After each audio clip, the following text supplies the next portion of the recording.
Buon pomeriggio da Teleeuropa Network, calcio e mercato con Franco Segreto per questo martedì 8 di settembre 2020. Allora vado a presentarvi subito la nostra compagna di viaggio, Vincenza Gallo. Buon pomeriggio, Vincenza. Buon pomeriggio Franco e ben trovati. E allora andiamo a presentare il nostro ospite. So che siete stati praticamente un po' insieme a fare calcio, anche calciomercato negli anni precedenti su Lupi si nasce e Cosenza Posta. È così o mi sbaglio? Assolutamente sì, io lo presento con grande simpatia, ma oltre ad essere collega è un grandissimo amico, Pier Giorgio Giorno. Pier Giorgio Giorno oggi con noi di Lupi si nasce e di Cosenza Post ci racconterà le ultime. Facciamo prima un giro e poi nel frattempo ci metteremo in contatto con Attilio Malena via Skype e dovremmo avere anche l'amico che ci ha risposto poc'anzi, però è sempre super impegnato, Danilo Pagni, che in questo momento sta lavorando anche per la radio. Buonasera Danilo, ci sei già? Sì, eccolo là. Sì. I rumors mi dicono che stai lavorando per la Lazio in questo periodo. No, sono a Roma, vivo a Roma, no. Buoni rapporti con il club, però attualmente sono libero, sto valutando alcune situazioni, però siamo sul pezzo. Sei sul pezzo e questa è la cosa più importante. Mi fai salutare anche Attilio Malena. Buon pomeriggio Attilio. Buon pomeriggio a tutti, ben trovati. Allora, facciamo una piccola carrellata o grande carrellata che dir si voglia con Pier Giorgio Giorno per quanto riguarda il Cosenza. Introduciamo il Cosenza. Vai Pier Giorgio. Sì Franco, in questa settimana c'è veramente tanta carne al fuoco, come si suol dire, perché il direttore sportivo Trinchera è risalito a Milano e in pratica sta concludendo quelle trattative che aveva avviato già nei giorni scorsi. È di ieri la notizia che per i prossimi 2 anni il capitano del Cosenza sarà ancora Angelo Corsi, perché anche se ancora non c'è il comunicato ufficiale della società, che avverrà credo in questi minuti o in tarda serata, quindi Corsi comunque ha trovato l'accordo per legarsi al Cosenza altri 2 anni. Non c'erano particolari dubbi sul capitano, perché lui comunque ormai è un cosentino d'adozione, è trapiantato qui, quindi sta con una cosentina che tra l'altro è anche in dolce attesa, quindi non c'erano poi particolari dubbi su questa figlia. Facciamo gli auguri allora, no? Sì, facciamo gli auguri a Corsi, doppi auguri, sia per la paternità sia per il contratto, quindi Corsi è una bandiera del Cosenza, se non erro è la 9ª stagione consecutiva. No, la quinta mi pare, la quinta o la sesta, no? No, è da 9 anni, cioè dai tempi di Cappellacci, quindi è uno dei più longevi. È uno dei più longevi, quindi sono molto felice per Angelo, perché so quanto ci teneva a questo rinnovo. Oltre a quello di Corsi, io so che il direttore sportivo Trinchera nei giorni scorsi ha praticamente bloccato e concluso anche l'acquisto dal Pisa di Gianmarco Ingrosso.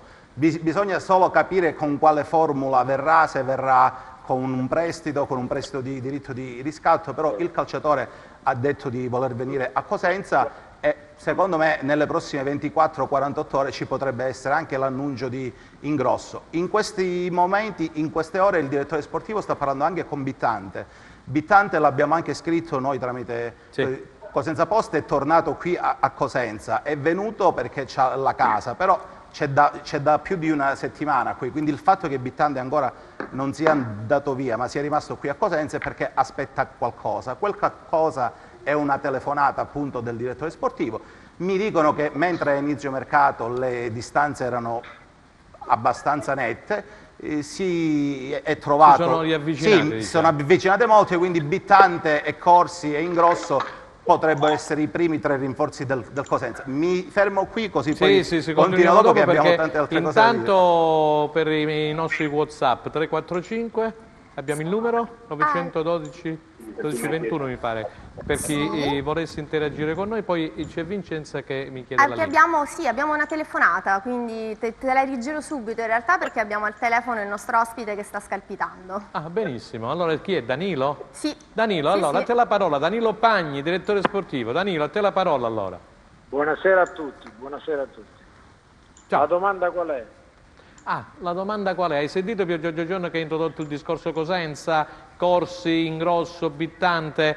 Tu ci vuoi aggiungere qualcosina, visto che frequenti Milano e le sedi praticamente della stanza dei bottoni? Io mi auguro che il Cosenza riesca, e sono certo che lo farà, a rimpiazzare Rivière. Sì. Io, da tifoso cosentino, ma anche da addetti ai lavori, mi piacerebbe vedere Pettinari nel Cosenza.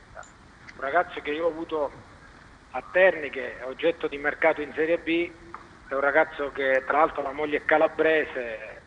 Mi farebbe veramente piacere da tifoso e da addetti ai lavori vedere un giocatore come lui a Cosenza, perché sostituire Assensio e Rivière non è cosa semplice. Ben vengano le conferme, ben venga il rafforzamento, però è importante capitalizzare, perché questi due giocatori, al di là di Baez che se sarà ceduto o meno, c'è il discorso in mezzo di Casasola, però io penso che la priorità siano i due attaccanti, perché avere l'indice di pericolosità alto e la capacità di incidere attraverso le reti sulla classifica è fondamentale.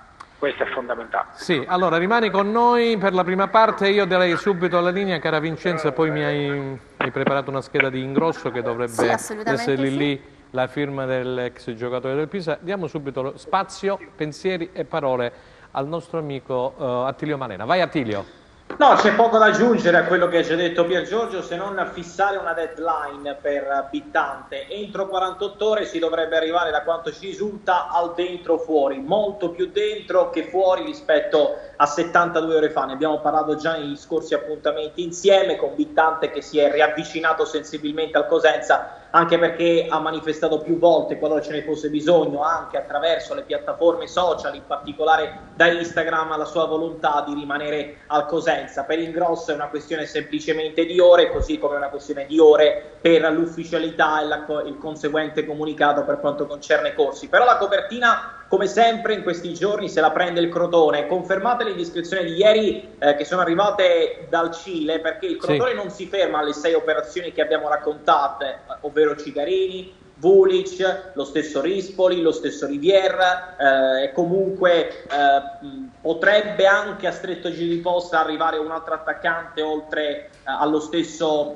Rivière, perché il Crotone ha centrato l'arrivo di Luis Rocas dell'Università de Chile. Se ne parla un gran bene, classe 2002, dovrebbe essere un'operazione con base fissa da 2,5 milioni di euro più 1,5 milioni di bonus, per arrivare ad un investimento totale di circa 4 milioni di euro, confermando ormai, non è più una notizia, l'arrivo di Magallan. Per cui il Crotone è letteralmente scatenato sul mercato, fa le cose in grande, fa le cose sul serio, e credo si stia muovendo anche molto bene. Ok, allora sempre puntuale e preciso il nostro Attilio Malena. Grazie come al solito Attilio per la disponibilità, sei sempre sul pezzo. Ti prego di restare con noi, perché poi nella seconda parte insomma ti metteremo in contatto anche con un direttore sportivo che in questo momento sta facendo delle grosse cose a Reggio Calabria. Allora, vai Vincenza. Guarda, su Gianmarco Ingrosso sostanzialmente andiamo a completare quello che ha già detto il nostro ospite Piergiorgio Giorno, un difensore del Pisa, nasce a gennaio nel 1989, un calciatore abbastanza alto, 1,86, nato a Gagliano del Capo, centrale destro, quindi mister Occhiuzzi potrà scegliere se utilizzarlo come difensore centrale e come esterno destro. Ha collezionato ben 16 presenze con la maglia nero-azzurra. Nelle prossime ore dovremmo avere... Pisa, nero-azzurro del Pisa. Esatto, sottolineiamole queste cose. E dovremmo avere nelle prossime ore contezza appunto su come, in caso acquisirlo, e quando eventualmente sbarcherà alle pendici della C'è Danilo Pagni che conosce molto bene Ingrosso dai tempi di Auteri del Matera, o no Danilo? Sì, lo conosco bene, ci ho giocato contro pure qualche anno fa, lui era a Pisa, sicuramente è un buon giocatore, però ripeto, il Cosenza tu giustamente focalizzi l'attenzione sull'attacco, insomma, dai, ho capito perfettamente. No, io non solo sull'attacco, io dico, sono tutti bravi giocatori, Corsi, Esposito, Bittante, però aspettiamo che l'ottimo Trinchera ci dia qualche colpo, qualcuno che almeno sulla carta alzi l'asticella, perché non vogliamo tribolare. Non vogliamo tribolare, che qualcuno sulla carta alzi l'asticella, riferimento naturalmente alla società del Cosenza Calcio. Tu che c'hai il polso dei tifosi, allora vengo di nuovo da te Piergiorgio. No, sì, ma diceva bene il direttore Pagni, perché il Cosenza ha perso in un colpo solo sia Rivière che Asensio, quindi secondo me non basta l'arrivo del solo Sacco, che comunque ho visto già... È un buon giocatore, sì, è un buon giocatore che non si discute, è uno giovane, è uno che salta l'uomo, quindi sicuramente negli schemi di Occhiuzzi sarà un ottimo elemento, però al Cosenza manca proprio il puntero centrale, cioè la punta centrale, quello che è in grado di fare quei 14-15 gol per fare un campionato tranquillo. Al Cosenza mancano 8 giocatori, abbiamo fatto il conteggio ieri con i colleghi del Corriere dirò dello pure Sport. una Stamattina piccola penso che il servizio a firma del sottoscritto lo abbiano letto in tanti, un bel titolone, mancano 8 giocatori. E adesso si aggregherà, abbiamo detto, Corsi, probabilmente Bittante, Ingrosso, quindi diminuiranno, però giustamente, come diceva poc'anzi Danilo Pagni, insomma, la perdita, come sostenevi tu, Testè, di Asensio e di Riviere sono delle perdite importanti. Sacco, vedremo, si parla di un giocatore di prospettiva molto importante, un giocatore praticamente che fa della corsa e del dribbling le sue qualità migliori, vedremo poi come si medesimerà in questa Serie B, in questo campionato cadette, naturalmente si aspetta la punta centrale. Sì, il direttore, volevo concludere, è a Milano, Trinchera è appena sbarcato di nuovo lì a Milano e quindi non ti escludo, Franco, che in queste prossime 24-48 ore qualcosa bolle in pentola, perché comunque stanno sondando molto il terreno estero sullo stesso filone dei procuratori di Sacco, quindi non mi sorprenderei affatto se il nuovo attaccante del Cosenza venisse sempre tipo dalla Francia, Inghilterra, Belgio, cioè da quelle nazioni. Mercato estero. Sì. Allora, arrivano qualche messaggini WhatsApp, Vincenza? Arrivano tanti messaggini WhatsApp proprio sull'argomento che stiamo trattando adesso, Franco, e quindi io rigiro subito la domanda. Abbiamo i nostri, voglio dire, ospiti. Assolutamente sì, quindi per quanto riguarda effettivamente la presenza o meno di una ipotetica punta centrale nel Cosenza, si vocifera tanto, si è vociferato finora di questo Sanogo, proprio rimanendo nel mercato estero. Attilio, sei stato chiamato in causa.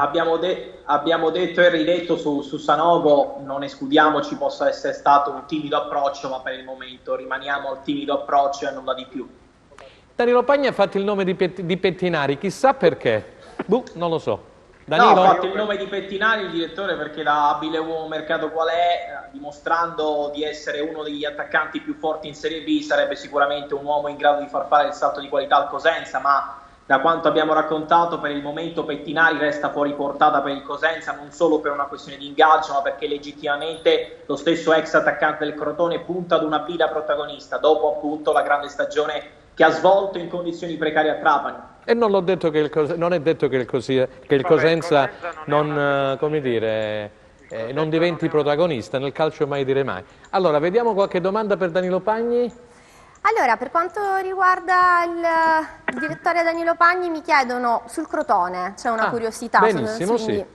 Tanto lui è preparato su tutto. Non lo metto in dubbio, il Crotone non può prestarci, quindi ovviamente riferendosi poi al mercato del Cosenza, Garbo, che è un bel giocatore. Cagbo, sì. Ex Reggiano, sì. Ma Carbò è sicuramente un giocatore che spacca le partite, l'ha dimostrato in Serie C e a mio avviso ha le qualità per farlo. È un Carretta che forse in categoria anche in C ha dimostrato di avere una capacità realizzativa, ma avendo preso anche Sacco, che è un giocatore da transizione, da ripartenza, non tanto forte tecnicamente, io mi concentrerei su un centrocampista di un grande catalizzatore, serve al Cosenza a mio avviso, che manca da qualche anno, un uomo squadra, e poi davanti alla punta centrale. Pettinari ha detto bene Malena, sicuramente un giocatore che ambirà a piazze da primissime posizioni, ma mai dire mai. Saranno un altro giocatore che mi viene a mente è Avenatti, che potrebbe tornare in Italia visto che la Ternana ha fatto il colpaccio con Falletti, che è come avere Messi in Lega Pro. Se Falletti Cesar va in Serie C a Terni, con tutto rispetto di Terni, per tutto grande rispetto, perché so che l'aveva cercato anche la Regina, non vedo perché Avenatti non possa andare al Cosenza o Pettinari. Verissimo. Allora, Pier Giorgio Giorno, vuoi concludere tu il giro? Nel frattempo sentiamo poi qualche altro sul messaggio. Crotone per rispondere. Però io volevo poi focalizzare il discorso sul centrocampo, che stamattina qualche giornale importante come il Corriere dello Sport ha parlato di Koulibaly e Palmiero, anche lì si tratta di ingaggio, eccetera. Volevo sentire poi entrambi i nostri ospiti. Vai Pier Giorgio. Sì, posso dire io anche su Palmiero e su Koulibaly che sono due obiettivi sensibili del Cosenza, ma sono difficili perché comunque su Palmiero c'è sia la Salernitana e c'è anche il Pescara. Su Koulibaly non solo sempre la solita Salernitana, ma addirittura... Ma c'è pure il Cosenza, sì, diciamo, no, dai, ma addirittura che sa aspettare da il quello che mi Cosenza. risulta a me, essendo che l'Udinese ha ceduto Fofana, cioè pure lui in amichevoli sta giocando bene, ha pure segnato, quindi non è così scontato che Koulibaly lasci l'Udinese. Comunque c'è il gradimento del Cosenza, si tratta del direttore sportivo di un centrocampista forte, però a onor del vero è un obiettivo difficile perché ci sono tante squadre. Vincenza, e poi sul centrocampo i due ospiti. Assolutamente, allora chiedono in realtà i tifosi un esborso maggiore probabilmente dunque da parte del presidente Eugenio Guarascio per quanto riguarda un acquisto, come giustamente dicevi tu Franco, di questa punta centrale, facendo una differenza tra quella che era la Serie B dell'anno scorso, quindi con Trapani, Juve Stabia, Livorno, e la Serie B di quest'anno che pare sia ovviamente una Serie B più complicata, più difficile. Una A2, insomma. Di conseguenza chiedono, ci vuole veramente questo esborso maggiore, quindi quel qualcosa in più quest'anno? Bah, ci vuole, secondo me, per andare sugli attaccanti direi proprio di sì, perché gli attaccanti forti che poi chiedo il supporto anche di Pagni e di Malena se li tiene stretti. E quindi insomma è una situazione di attesa, bisogna attendere e cercare di sferrare poi al momento opportuno la giusta offerta. Non so se Attilio Malena è d'accordo per quanto riguarda gli attaccanti. Sì, in teoria per l'attaccante è sempre previsto un budget superiore rispetto a tutti gli altri ruoli, sicuramente. Spesso e volentieri come non mai in Serie B fa la differenza, lo abbiamo visto nel caso di Riviere, lo abbiamo visto anche nel caso di Asensio, giusto per rimanere alla stretta attualità, ma ci sono due elementi da considerare che la fanno da padrone: l'attesa, come giustamente dicevi tu Franco, e sono assolutamente d'accordo, la politica che il Cosenza ha intrapreso da sempre sul mercato, lo sforzo difficilmente ci sarà per chi si attende il Cosenza che vada da un club, offra 1 milione di euro e si porti a casa l'attaccante, non sarà certamente il caso, però è un mercato talmente particolare dove ci sono tantissime occasioni da monitorare, tante squadre hanno difficoltà a vendere, tanti calciatori non si stanno liberando, per cui negli ultimi giorni di calciomercato quest'anno come non mai può realmente succedere di tutto. Sentiamo Danilo Pagni. Danilo, allora. Ditemi che ho sentito poco. No, ci chiedevano i nostri telespettatori per quanto riguarda l'attaccante, è vero che per portare un attaccante importante nel Cosenza Calcio ci vuole un esborso maggiore rispetto a quello degli anni precedenti? Tu come ti muoveresti tu in qualità di direttore sportivo? Ma innanzitutto una società che in Serie B da due anni non si deve fare, questo è il terzo, si deve ritrovare a scadenza senza attaccanti, perché gli attaccanti sono degli assegni circolari. Vi faccio un esempio: il Brescia c'ha Donnarumma e Torregrossa sotto contratto, sì, un esempio un po' più grande, però queste sono strategie aziendali, perché gli attaccanti, soprattutto quelli bravi, sono assegni circolari. Sì. Diciamo che a Asensio e Riviere sono state delle occasionissime, che è stato bravissimo il direttore sportivo Stefano a coglierle, però adesso sicuramente bisognerà alzare l'asticella anche economica, a meno che aguzzare l'ingegno, benedetto sempre dalla fortuna, perché a volte l'ingegno deve essere benedetto dalla fortuna per la riuscita dell'attaccante. Però sono certo che, dato che Cosenza è una piazza ambita, perché è una società, è una piazza che come riaprirà gli stadi, io mi auguro ci sia anche il coinvolgimento della provincia, troveranno l'attaccante. Ripeto, così da tifoso mi sono permesso di dire di Avenatti, perché so che tornerebbe in Italia, perché il suo gemello Falletti lo ha fatto in Serie C, non vedo perché Avenatti non possa tornare a giocare. E mi pare un ragionamento abbastanza, voglio dire, serio. Tra l'altro perché chi farà la spesa a Perugia, Iemmello non è economicamente, penso che sia fuori. Ma non penso che Iemmello sia appetito dal Cosenza, onestamente. Ma per vari motivi, dai Danilo. Certo, mi è piaciuto un giovane quest'anno in Serie C che è Murano, una scommessa la farei. Potenza, quello del Potenza. Nel gruppo, non come prima fascia. Nel gruppo, ho capito. Allora, sentiamo Vincenzo e poi per Giorgio Giorno, poi salutiamo il nostro amico che deve andare via, Danilo Pagni. Un'ultima domanda, direttore. Per quanto riguarda invece Abate e Lollo, pensa che possano in qualche modo avvicinarsi al Cosenza? Ma Abate, no. Se prendi Casasola, che prendi a fare Abate? Se tieni Casasola. Abate ma Casasola lo stai dicendo tu però, ecco, non farti uscire le cose a metà, Casasola ne stai parlando tu, quindi mi fai capire che con Lotito sotto traccia e con Mezzaroma a Salerno ci sarebbe, usiamo il condizionale, un discorso che porterebbe Baez nelle ultime 48 ore di mercato a Salerno e quindi Casasola tornerebbe a Cosenza. Questo mi fai capire, mi hai dato un assist. Un semi-assist sì, però io con grande rispetto per siccome tu sei vicino a Lotito e lo sappiamo, per vari motivi. No, io ho lavorato con Lotito in illo tempore, professionalmente diciamo c'è ma le cose di Casa Lazio le conosci, dai. Sì, però quello che a me preme in questo momento è che il Cosenza veramente non ci faccia tribolare. Sono certo che Stefano farà un grande lavoro insieme a Occhiuzzi allo staff, poi mi sembra che è arrivato anche Moschella. Moschella, no? Sì, in bocca al lupo ad Occhiuzzi, Moschella, tutto il suo staff, sì, in bocca al lupo.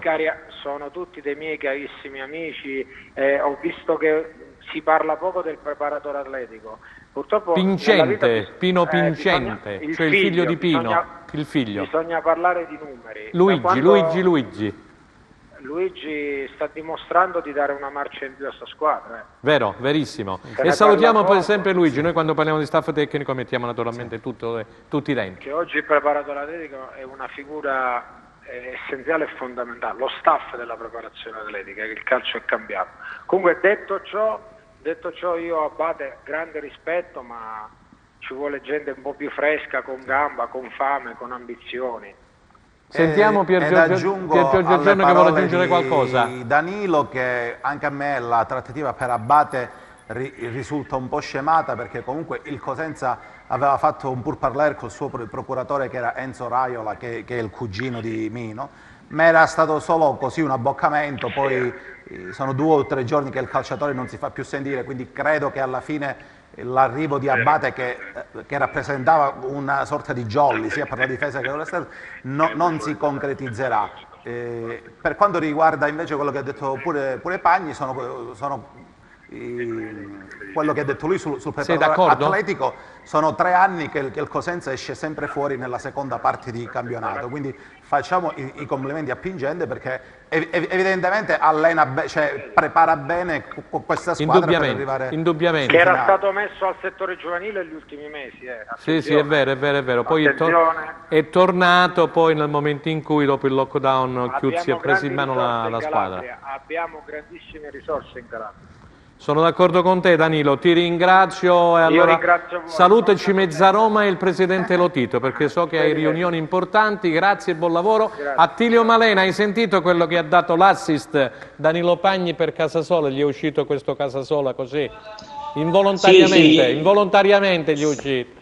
Sì, gli è uscito, ma di fatti non credo ci sia poi una novità nel sostenere come il Cosenza poi cercherà e farà di tutto per riportare Casasola alla corte di Occhiuzzi. Non è semplice, ma la Salernitana in queste ore sta concretizzando l'acquisto di Kupic, e a quel punto poi la strada sarebbe realmente spianata per il ritorno di Casasola, che avrebbe già sposato il progetto di ritorno al Cosenza. Su Baez la situazione non è cambiata e difficilmente cambierà nelle prossime settimane. Piace alla Salernitana, però non c'è trattativa. Il Cosenza lo ritiene un calciatore importante ma non incedibile, a fronte di un'offerta importante economicamente parlando. Se ne può ragionare con la Salernitana, per il momento però non c'è una trattativa avviata, sia chiaro poi per chi ci ascolta. Su Abate personalmente negli ultimi 3-4 giorni ne stiamo parlando, i tifosi da casa ci chiedono, ma Attilio, ti blocchiamo, c'è la pubblicità, rimanete con noi. Grazie, poi cercheremo di sentire insomma Taib se è disponibile. Grazie.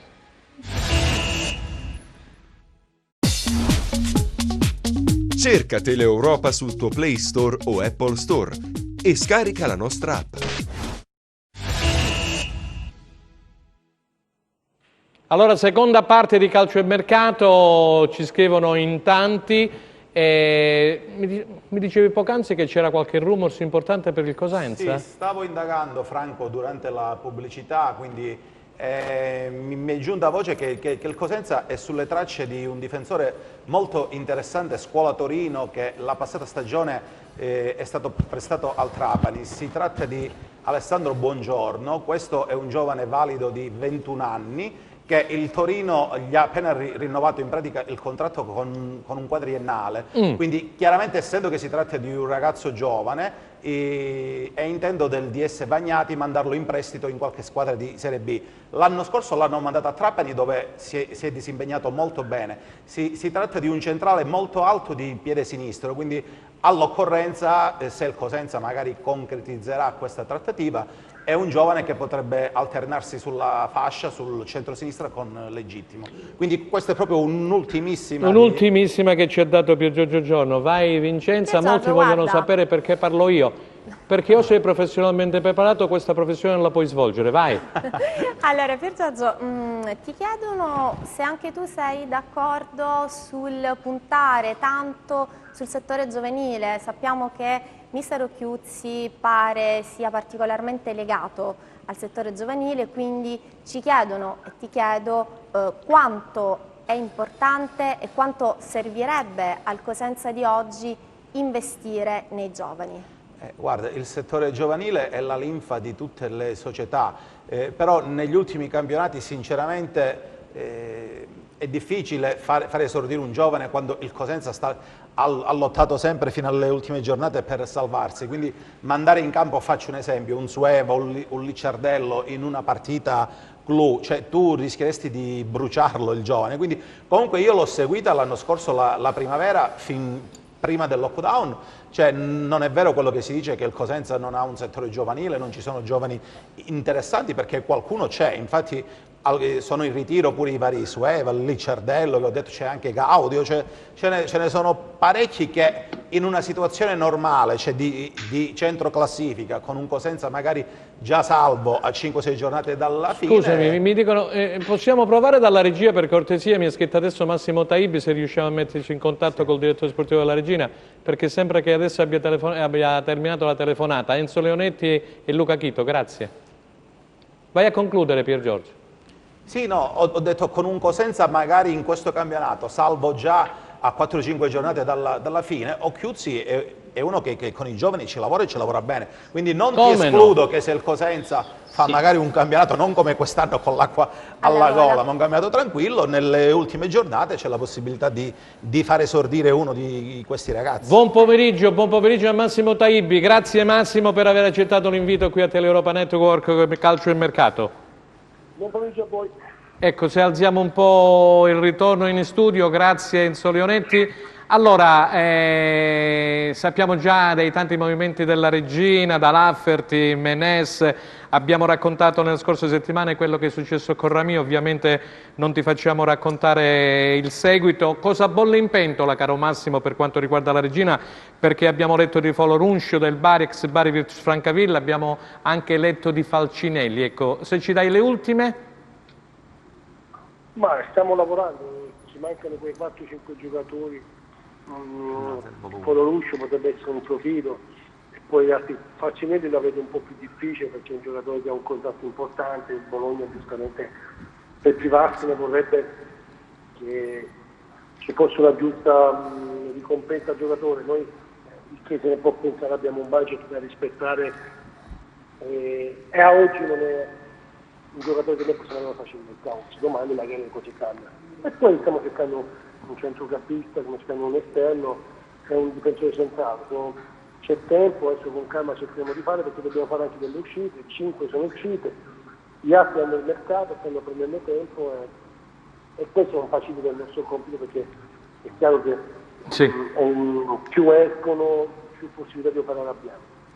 Abbiamo Pier Giorgio Giorno, un collega di Lupi Sinasce che vuole fare una domanda a Massimo Taibbi. Volevo fare vai. due domande al direttore, prego. Al direttore Taibbi. Una, se è vero l'interesse della Regina, perché io so che siete forti molto su Calò, che è il centrocampista del Genova, e l'altra su un mio amico, su Blondet. Volevo sapere se Blondet rientra ancora nei piani della Regina oppure si sta guardando in giro per trovargli una sistemazione magari anche in Lega Pro. Grazie.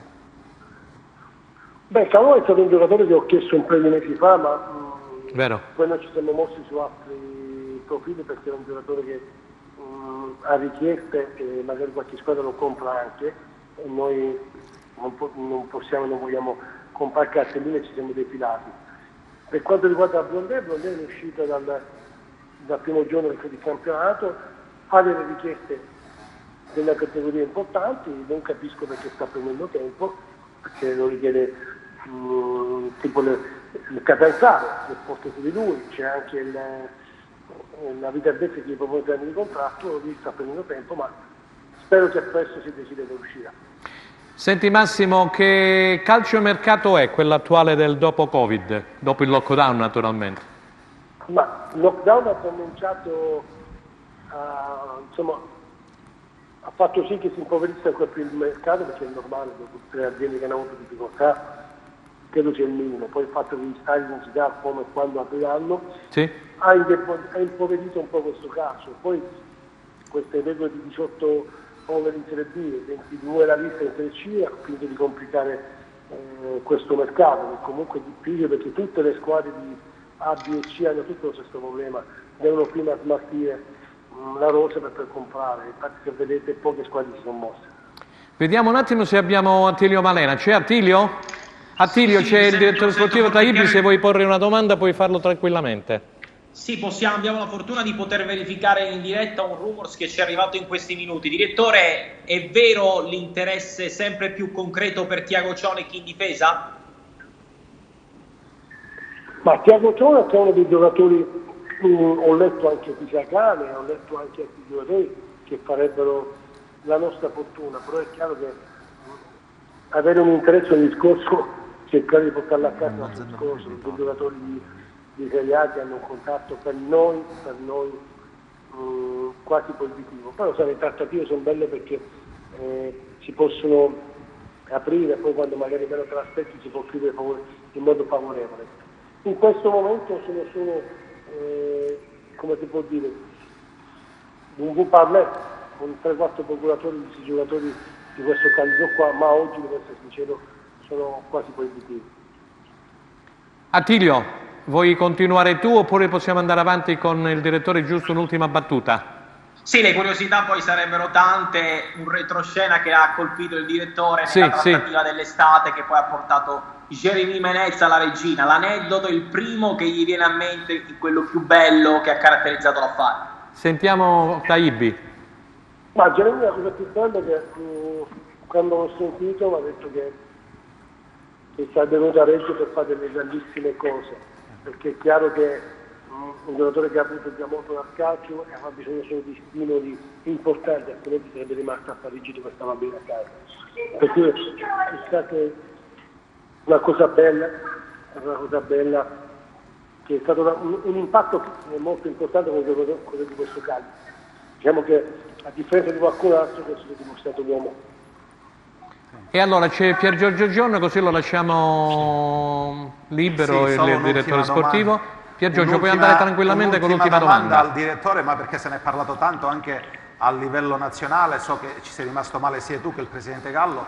Volevo capire come era andata la questione su Rami, che sembrava ad un passo dalla regina, invece poi c'è stato il grande dietrofront. Rami.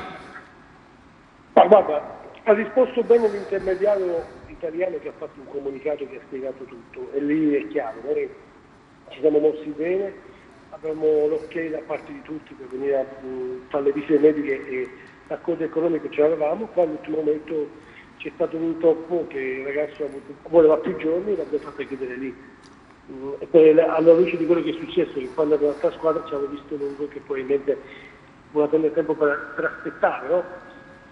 Sono cose che avrebbe detto che sono trattative che nascono, possono andare bene, possono andare male, fa parte del nostro mestiere. Tutti pensano che ci sono rimasto male, no? Perché io sono del parere che i migliori acquisti sono quelli che non si fanno. Ok, ringraziamo Massimo Taibbi per la disponibilità, in bocca al lupo per il futuro della regina. Grazie direttore, grazie. Allora, Vincenza, torniamo a bomba, torniamo in studio, vai. Una domanda che sta interessando tantissimo i tifosi, se ci sono novità ovviamente in casa rossoblù sulle nuove maglie e sulle amichevoli, quindi sulle partite amichevoli al momento, come amichevoli a noi come stampa non risulta, non so Pier Giorgio Giorno, guarda, al quale cedo subito la parola. Quest'anno con le norme anti-Covid è difficile, cioè o fai un amichevole tra una squadra... Si parlava di un amichevole di no, di non fine puoi settimana. fare più negli anni, come gli anni passati che giocavi col Morrone, con il Corigliano, sì, contro è vero. perché devi giocare contro delle squadre che abbiano fatto i test anti-Covid come l'hai fatto tu, quindi parliamo di amichevoli solo con squadre di Serie A o Serie B o di Serie C, cioè quindi non si possono fare più le amichevoli, quindi sarà difficile secondo me. Sulle nuove maglie noi non abbiamo nessuno. Sulle nuove maglie sponsor tecnico ancora non sappiamo nulla, c'era l'idea forse che volevano cambiare, però poi non abbiamo saputo più nulla. Cioè, infatti anche... Una curiosità sulla questione abbonamenti, sai qualcosa Pier Giorgio? Dovremmo chiedere all'ufficio stampa o al presidente Guarascio, perché in tanti anche a noi ci mandano dei messaggi privati, ma si sa se ci sarà una sorta di rimborso, di un abbonamento, cioè in molti ci chiedono perché l'anno scorso dopo il lockdown in pratica chi aveva fatto l'abbonamento non è potuto andare più allo stadio. Esatto. Sto leggendo anche sulle varie formazioni di Serie A, Serie B, stanno trovando delle forme per rimborsare un po' i tifosi, non so, con dei pacchetti, con dei regali, con delle maglie, però al momento, Franco, non so a te, ma non ci risulta nulla da parte assolutamente della no. società. Ultimissima chicca, visto che siamo, Franco, prego, poi diamo la parola ad Attilio. Assolutamente, in argomento sempre ambito abbonamenti, potranno gli abbonati quest'anno andare allo stadio? Dovremmo chiederlo prima al CTS, poi al Presidente governo, Conte, al Presidente Conte. probabilmente C'è un altro DPCM che è stato prorogato lo stato di emergenza, mi pare fino al 7 di ottobre, no? Guarda, quindi dopo il 7 di ottobre si capirà, si riuscirà a capire se solo gli abbonati riescono ad entrare, insomma. Guarda, le società stanno spingendo per far entrare almeno il 20, il 30, il 40% del pubblico, però sinceramente dal governo frena, no? Quindi se ci sarà una cosa del genere sicuramente se ne parlerà verso novembre-dicembre, non prima. Ok, allora sentiamo Attilio Malena. Attilio, hai visto quante domande dagli abbonamenti alle maglie eccetera abbiamo già risposto, ha risposto Pier Giorgio Giorno, ma per quanto riguarda gli ingressi dopo questo DPCM del Presidente del Consiglio dei Ministri Conte fino al 7 ottobre è tutto bloccato, anche lui alla festa del Fatto Quotidiano ha un po' frenato sul discorso insomma, degli stadi aperti. Vedremo quello che succederà dopo il 7 ottobre, speriamo che almeno gli abbonati possano insomma, iniziare a vedere le partite. Sì, quello che è certo è che c'è una grande fame di calcio, che i tifosi non vedono l'ora di poter nuovamente sostenere i propri beniamini dal vivo. Ovviamente la curiosità che ci domandiamo tutti è perché all'Arena di Verona 3.800 persone hanno potuto assistere ad un concerto e perché un terzo della capienza generale non può entrare con le dovute precauzioni allo stadio, ma questi sono quesiti legittimi che si pongono i tifosi e non solo. Però prima di salutarvi, 4 notizie che riguardano Cosenza e non solo, partendo dall'ex Tommaso Dorazio, vicinissimo al Bari. Scusami, ti sento un po' lontano, potete darmi il ritorno in studio di Malena per cortesia perché lo sento lontano, un po' di audio. Dicevi Tommaso Dorazio? Sì, dicevo su Tommaso Dorazio, svincolato dal Cosenza, si avvicina sempre di più, è quasi fatta per il suo passaggio al Bari. Pier Giorgio prima parlava di Buongiorno, ha rinnovato con il Torino, il Cosenza l'aveva già richiesto a gennaio, ma c'è anche un'altra richiesta da sottolineare per Buongiorno che è quella della Salernitana. Prima di salutarvi anche 2 probabili arrivi per il Catanzaro, che in queste ore sta definendo la trattativa che potrebbe portare un altro ex Cosenza, Luca Verna per il centrocampo e Izzillo per la difesa, quindi non solo uscite per il Catanzaro, Celiento e Derisio in attesa del Bari, ma anche e successivamente 2 entrate con possibilmente sempre di più in avvicinamento sia Luca Verna che Izzillo dal Pisa. Ti chiedo di fermarti fino alla pausa pubblicitaria, questione di minuti, sentiamo la nostra Vincenza. Chiedono per quanto riguarda gli under 15, Attilio, mi confermi che il Cosenza ha selezionato l'ex del Bari e Perugia Nicola Belmonte? Così abbiamo letto da qualche parte, almeno io. Sì, ci sarebbe stata una chiacchierata, ma non credo ci siano grossi problemi poi alla fine per l'arrivo di Nicola Belmonte, che si era già diciamo che ancora il Cosenza anche deve qualche anno fa come calciatore, credo ci possa tranquillamente stare all'interno. Attilio, anche perché aspettiamo l'ufficializzazione poi di tutti, no? Sì, Di Moschella, di Occhiuzzi, che è un certo. in bocca al lupo a Roberto che è stato ammesso, l'abbiamo detto e lo ribadiamo la volta scorsa, al corso di allenatore a Coverciano UEFA Pro che inizierà il prossimo 28 di di questo mese di settembre, quindi un in bocca al lupo a appunto mister Roberto Chiuzzi. Puoi andare ancora con WhatsApp. Potrebbe essere questo quindi un segnale della crescita del settore giovanile? Attilio? Ce l'auguriamo tutti, però in questo momento il Cosenza è un po' indietro, purtroppo. E senti un po', per quanto riguarda invece Moschella? Ma credo sia un valore aggiunto, sinceramente, un grande acquisto, ha dato tantissimo al Crotone nelle ultime Molto stagioni. amico di mister Occhiuzzi, Assolutamente, ma lo staff di Roberto Chiuzzi è uno staff di primo ordine, saranno tutti in grado di poter portare ognuno le sue proprie competenze al Cosenza, e Moschella è uno di quegli elementi che ti fa fare il salto di qualità all'interno di uno staff. Lo sa bene Occhiuzzi, che ha spinto fortemente per volerlo con sé. Vediamo se c'è qualcosina per Pier Giorgio Giorno, voglia aggiungere qualcosa? Vai, puoi andare, tranquillo. A quello che ha detto Attilio, su Buongiorno confermo che c'è anche la Salernitana.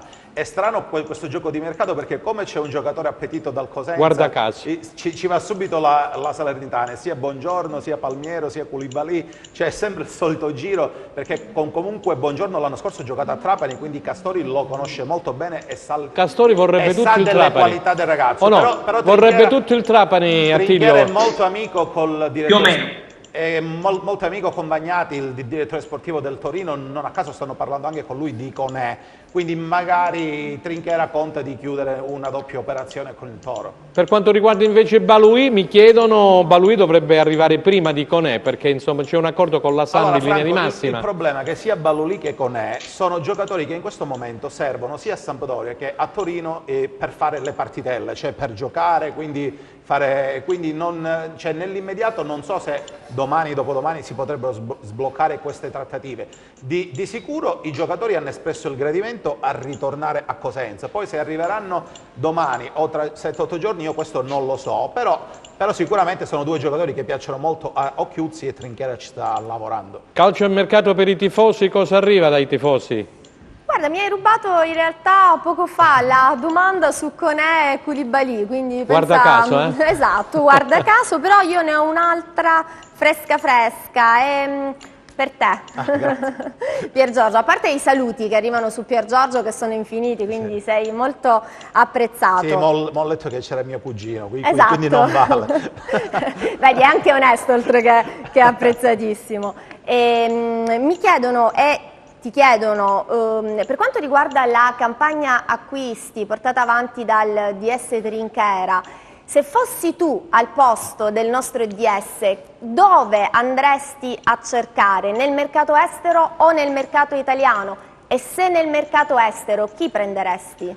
Guarda, sicuramente io non sono Trinchera sa fare bene il suo lavoro, però ha dimostrato Trinchera di andare molto bene con i giocatori esteri, già l'ha dimostrato in passato con Okereke, con Embalo, con Rivière, con Asensio, cioè lui in particolar modo sugli stranieri li becca spesso, cioè quindi magari io insisterei su quel filone, anche perché come diceva pure lo stesso Danilo Pagni, le botteghe italiane sono molto care, è vero che il Trapani c'ha Pettinari, c'ha Nzola, ma sono calciatori molto forte della Juve stabile, cioè le società se ne privano solo per una grossa somma economica. È vero. È più facile andare all'estero, trovare un calciatore già fatto, che non andare in Italia e avere la forza di comprarlo.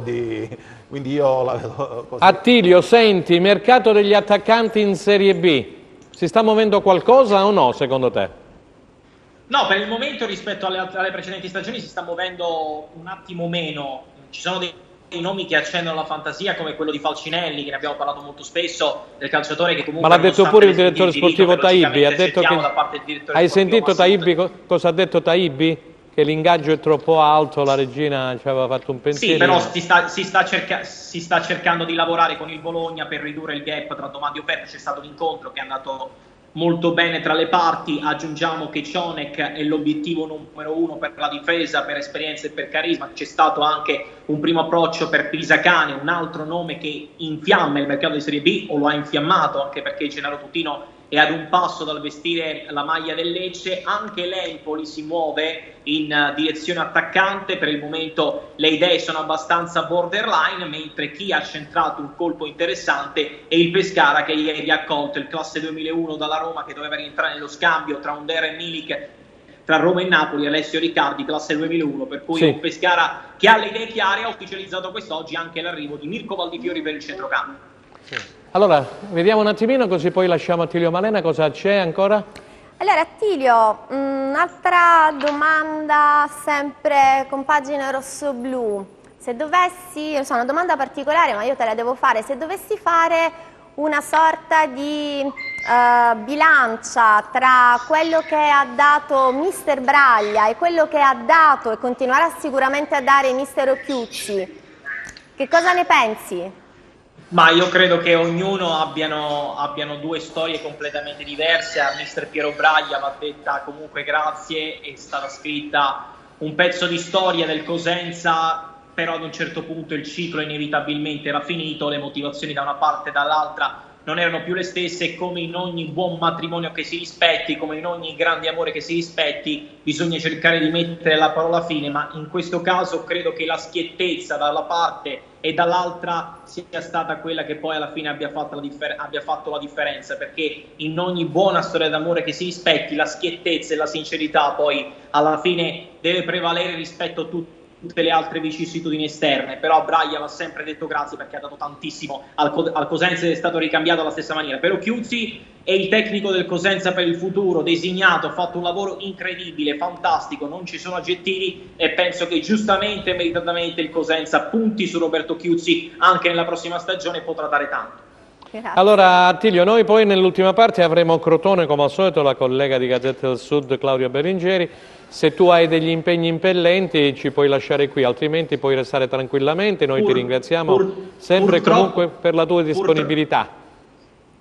Purtroppo per oggi sì, alla prossima con nuovi aggiornamenti di calciomercato. Rimanete incollati, anche perché le notizie non finiscono mai. Alla prossima! Grazie, Ciao, grazie ancora Attilio. Hai visto, Attilio è sempre disponibile con noi, insomma ci dà sempre delle notizie di prima mano. E allora mi chiedono sul mio cellulare personale, caro amico Pier Giorgio, di fare un riassunto di quello che hai detto nella prima parte, in attesa della pubblicità, sul Cosenza Calcio naturalmente. Allora, partiamo dalle notizie certe, quelle che dovrebbero essere imminenti, cioè della firma di Corsi che arriverà, cioè ha firmato un biennale ieri per il Cosenza, quindi nelle prossime ore dovrebbe arrivare l'ufficialità da parte della società di Via degli Stadi. Poi dovrebbe essere imminente anche l'accordo con Gianmarco Ingrosso, che è un centrale di piede destro proveniente dal Pisa. Dovrebbe essere imminente anche, stanno parlando secondo me proprio in queste ore che stiamo andando in onda, l'accordo con Luca Bittante per il ritorno. Quindi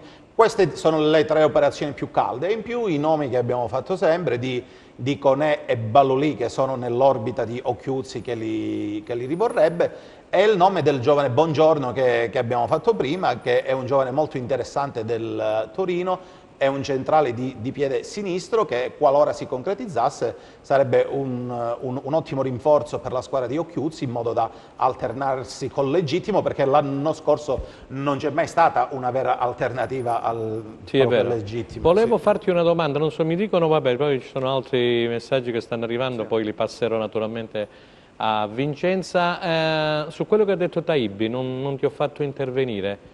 Hai visto Taibbi che cosa ha detto? Ha parlato di Falcinelli, poi ha detto il discorso di Rami. C'è la pubblicità. C'è la pubblicità, restate con noi, a fra pochissimo. Grazie.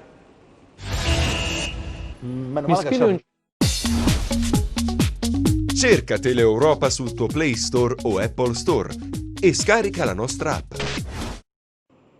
Ok, allora terza ed ultima parte di Calcio e Mercato, abbiamo dato tante notizie. Ne arriva adesso una dalla Lega di Serie A che è stata praticamente raccolta dal Cosenza Calcio. Salutiamo l'ufficio stampa, Gianluca Pasqua e Daniele Cianflone. Sorteggio Coppa Italia. Al secondo turno il Cosenza affronterà la vincente tra Alessandria e la San Benedettese. Nel frattempo vediamo di metterci in contatto con la collega Claudia Berlingeri a Crotone. C'era una domanda su Nzola, mi pare che... Sì. Pier Giorgio, novità su questo Nzola? E poi facciamo un appunto, perché ci tengo, noi cerchiamo sempre di leggere tutti i messaggi dei nostri... Ma sono tantissimi, telespettatori, sono tantissimi. Tra questi ho letto: perché, Franco, ci chiedono non chiamiamo il DS Trinchera? Beh, assolutamente impegnato lavorativamente parlando. Tu ci sei in redazione e sai quante telefonate facciamo? Sarebbe veramente impossibile parlare con lui in questo momento, però noi cerchiamo di riportarvi sempre le notizie, quelle che riusciamo a capire e a sapere. Nell'immediatezza appena le carpiamo. Pier Giorgio. Nzola e poi abbiamo subito Crotone. Allora, su Nzola sinceramente è molto difficile. Allora, che Nzola piaccia al direttore sportivo Trinchera non è un mistero, infatti l'anno scorso lo aveva quasi preso, ci è mancato pochissimo. Diciamo che praticamente è un suo pupillo, perché l'ha portato lui alla Virtus Francavilla qualche anno fa. Però il problema è che il calciatore ha fatto molto bene con lo Spezia, che è salito in Serie A, ed è ritornato al Trapani. Cioè, quindi il Trapani chiede per il suo cartellino, dalle voci che mi risultano a me, circa 1 milione di euro. Quindi a queste cifre Nzola è un giocatore forte, giovane, di prospettiva, però sinceramente se il Trapani non abbassa un po' le pretese, non solo il Cosenza ma tantissime squadre si allontaneranno. Sì. Buon pomeriggio a Claudia Berlingeri da Crotone. Claudia, ci sei? Grazie. Buon pomeriggio a tutti. Grazie per aver accettato come al solito l'invito. Allora Attilio Malena ci ha anticipato qualcosina, andiamo a fare praticamente un discorso sul Crotone di questi arrivi. Tu questa mattina mi hai mandato praticamente un'anteprima su Cigarini, che è un giocatore che io stimo, perché non fosse altro ha giocato nel Cagliari, insomma, di cui tu sai che io sono grande, fedelissimo. Vai. Sì, Franco, vi ho seguito ovviamente dall'inizio, ho visto che Attilio Malena praticamente ha dato tutti i nomi, ma insomma oggi è arrivata l'ufficialità di Cigarini? Per Cigarini, sì, è ufficiale fino... Pronto? Caduta? È caduta la linea. È caduta la linea con Claudia Berlingeri via Skype, vediamo di rimetterci praticamente in contatto con la collega di Gazzetta del Sud. E allora stava introducendo il discorso Crotone, nel frattempo possiamo tornare a bomba con una domanda? Bomba, bravissima, ritorniamo a bomba nel frattempo che il collegamento venga ripristinato con Claudia Crotone. L'abbiamo ci siamo, Claudia, ci sei perché è caduta la linea? Sì, eccoci, dicevamo di Cigarini, ma oltre a lui sta effettuando le visite mediche a Roma, Villa Stuart Rispoli, terzino di grande esperienza, ma anche esterno di centrocampo, che sicuramente serve molto nei meccanismi di gioco di Mister Stroppa. Stasera è atteso a Roma Edoardo Enrique, mediano, anche esterno sinistro di centrocampo, domani dovrebbe svolgere le visite mediche sempre a Roma e poi arrivare a Crotone per la firma e poi raggiungere i compagni nel ritiro. Per l'ultima settimana di ritiro, visto che poi domenica tutta la squadra tornerà in città, visto che poi praticamente tra 12 giorni inizia la stagione in casa del Genoa, per cui manca davvero pochissimo. Sarebbe addirittura d'arrivo anche per Rojas, una mezzala del 2002, di cui se ne parla un gran bene anche in prospettiva futura, per cui insomma diciamo che la dirigenza rossoblu sta raccogliendo per quanto seminato nelle scorse settimane. Senti Claudia, richieste di Stroppa ovviamente. Senti Claudia, qui ci sono un sacco di domande anche che arrivano dagli amici di Crotone. Intanto una te la vorrei fare io, perché i tifosi del Cosenza dice Rivière, che notizie abbiamo su Rivière? Anche Pier Giorgio Giorno, voglio fargliela tu? Perché ho letto su qualche sito che sembra dei piccoli problemi sulle visite mediche sul calciatore, non so se le puoi confermare oppure erano dei rumors infondati. Chiedo scusa, non vi sento bene. Su Rivière ho letto su qualche sito che ci sarebbero dei piccoli problemi sul giorno delle visite mediche, poi non so se sono dei rumors, se sono stati superati questi problemi o meno, oppure si è superata già questa fase. So che domani dovrebbe effettuare le visite mediche. Diciamo subito che il Crotone si è concentrato a Villa Stuart, a Roma, per quanto riguarda le visite mediche. Sì, assolutamente. È già da diversi anni che il Crotone si affida a Villa Stuart per le visite mediche, insomma, per svolgere tutto in modo corretto, tutto senza avere alcun problema. E quindi lì svolgono le visite mediche, poi si arriva qui, ovviamente se tutto va bene si firma e poi sì, c'è l'annuncio. Chiaramente la dirigenza rossoblù non ha mai fatto uscire un nome prima della firma, non ha mai negato o ufficializzato un acquisto senza la firma. Infatti si è visto con Onazzi come è andata a finire, che poi insomma l'affare è sfumato per le troppe pretese del calciatore, e quindi insomma in questo senso il lavoro del club pitagorico è sempre molto lineare e fino alla firma non... Senti Claudia, per quanto riguarda le uscite, cosa ci puoi dire?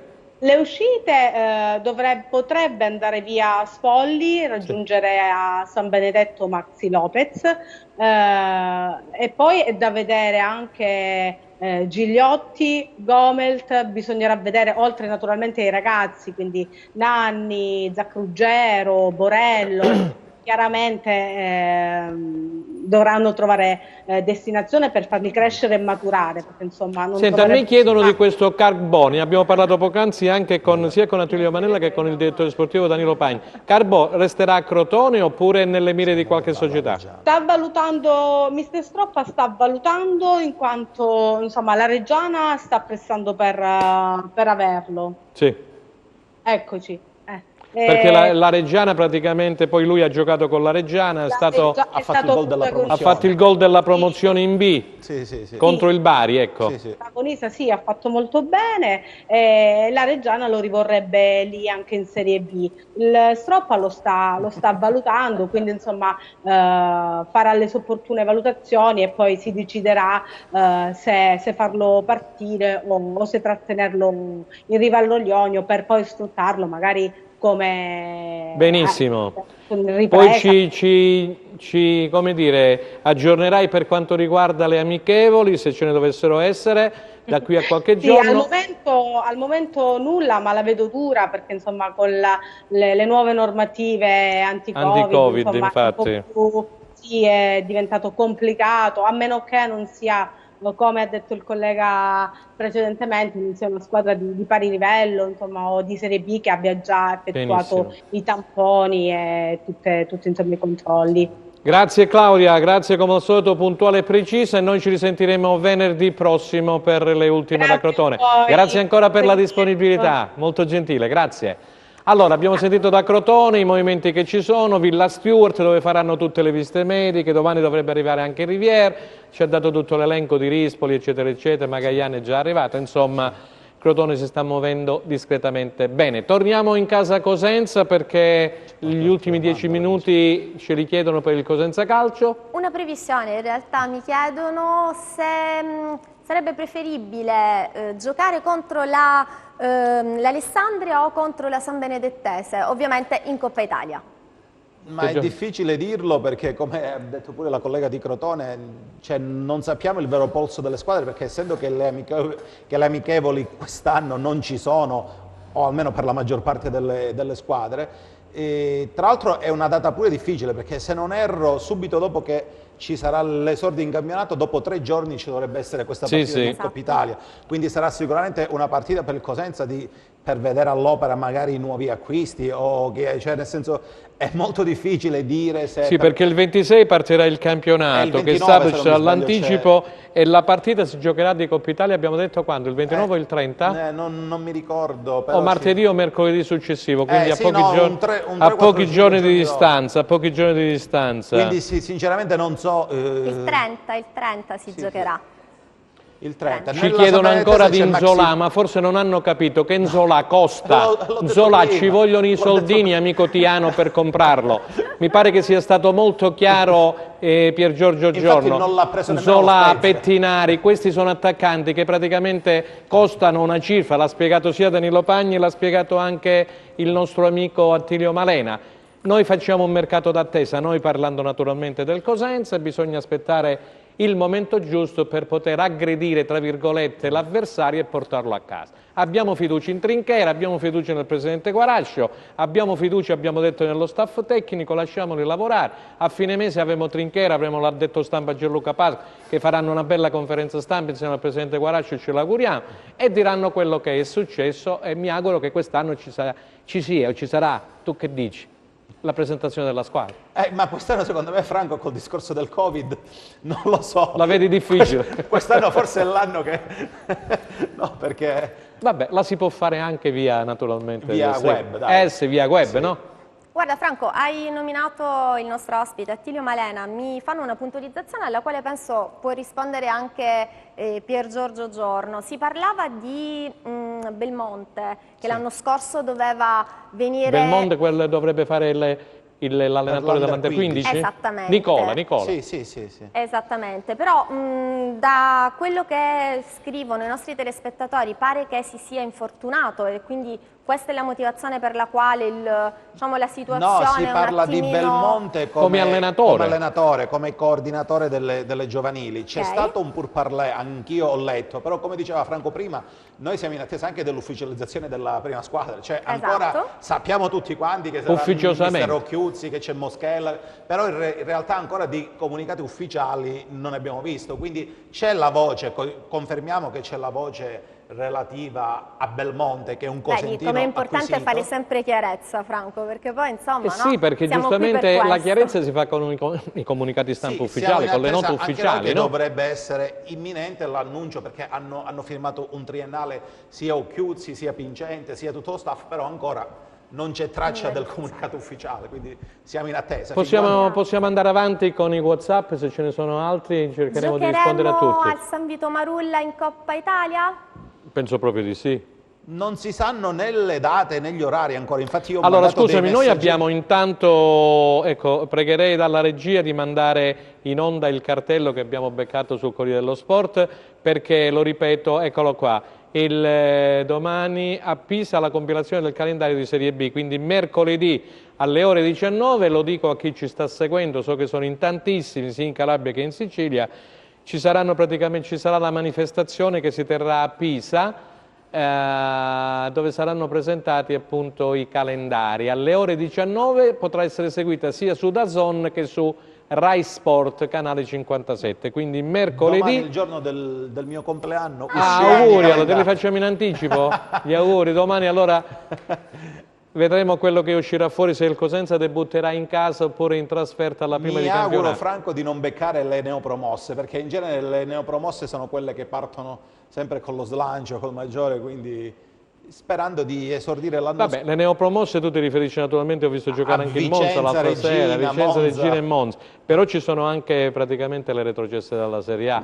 Il Cosenza onestamente non è messo bene come classifica finale della Serie B, per cui non so quali saranno poi i metodi che verranno adottati. Se non erro, la prima giornata l'abbiamo fatta a Crotone 0-0. Può darsi che quest'anno si possa partire in casa. Sì, quindi credo per la par condicio l'anno scorso siamo stati in trasferta, quest'anno mi auguro che possiamo esordire in casa. Vabbè, sarà senza tifo, però partire in casa secondo me ha sempre un certo vantaggio. Mi chiedono di Koulibaly, quindi abbiamo parlato prima, lo hai ribadito, sì, c'è ancora la Salernitana, eccetera. Koulibaly è un giocatore che Trinchera prova a portare a Cosenza Koulibaly e Palmiero, ha bussato... sono due giocatori che costano, sia Koulibaly che Palmiero costano e non c'è solo il Cosenza. Ma secondo te, ti faccio una domanda che mi chiedono anche in tanti, perché sembra che praticamente possa esserci, come dire...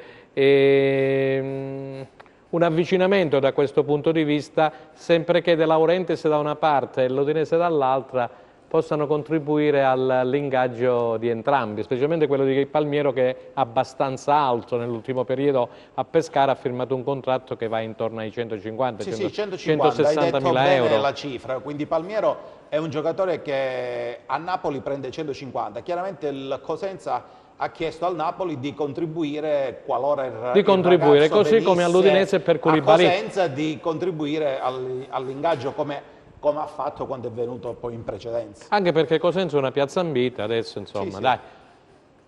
Guarda Franco, tu riesci sempre a rubarmi la domandina, prima che... Ma io e te siamo distanti, c'è la distanza di sicurezza, eh. No, ci sono almeno 4 metri tra me e te, o no, Pier Giorgio? Sì, anche 5. Anche 5, diciamo Anche che ci sono di più. 5 metri tra me e te. La verità è che tu, Franco, hai un filo diretto con i tifosi, ma proprio dentro di te, perché sennò Con i tifosi? non è possibile. Perché? È perché mi anticipi sempre le domande. Vediamo che cosa hanno scritto. Volevano sapere qualche novità appunto su Koulibaly, quindi insomma mi hai proprio bruciato. Pensieri e parola Pier Giorgio Giorno, siamo in finale, allora ci divertiamo con qualche nome. Poi dipenderà molto dall'incastro, perché come si muoverà un centrocampista? Faccio un esempio, Palmiero andrà alla Salernitana, allora Koulibaly di conseguenza potrebbe venire a Cosenza, però utilizziamo sempre il condizionale perché parliamo comunque sempre di giocatori appetiti da numerose squadre. Abbiamo parlato prima con Taibi di Calò, su Calò non c'è solo la Regina ma c'è il Pordenone, ci sono tantissime squadre. Vero. Poi è un domino, cioè come si muove una pedina, cioè come si accasa un calciatore, poi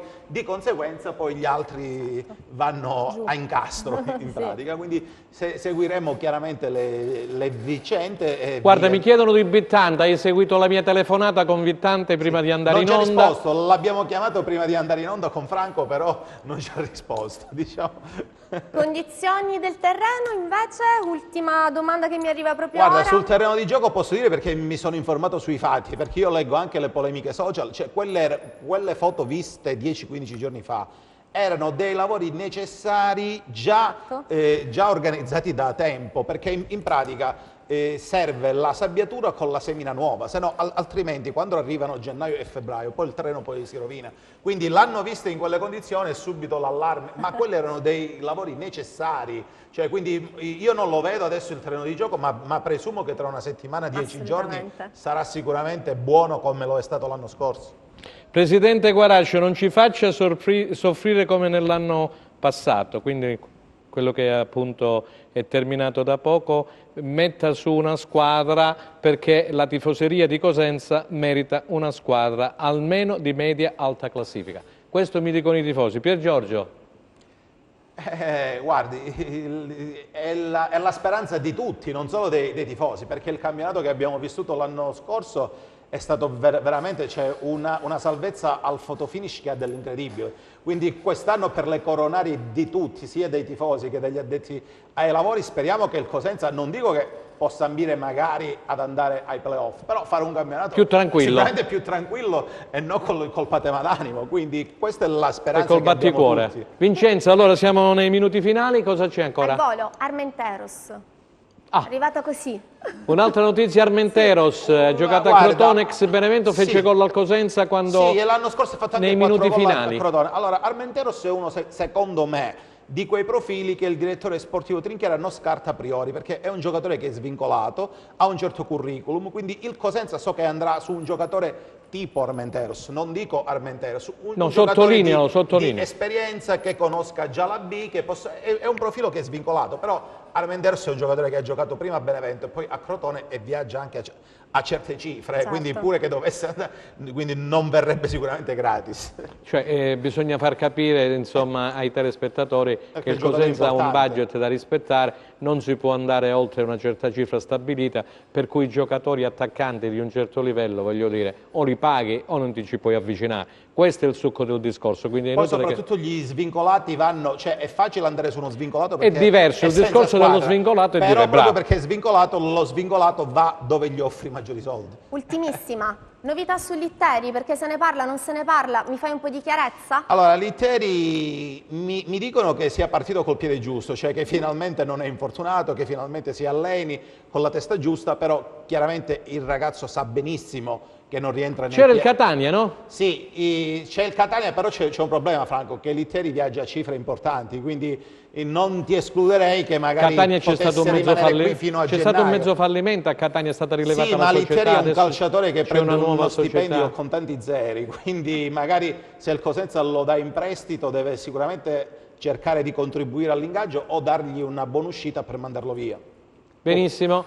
E allora, se c'è qualche altra cosa, se non siamo in chiusura, possiamo anche salutare, cara Vincenza. Possiamo anche salutare Franco, e oggi voglio chiudere con una frasettina detta non a caso. Una bella frase, l'altra volta ti ho sentito pure, mi è piaciuta tanto, eh? Ti è piaciuta la frase sì. scorsa? Qual è la frase di oggi? Quella di Giovanni Trapattoni, che ha detto che i giocatori sono liberi di fare quello che dico io.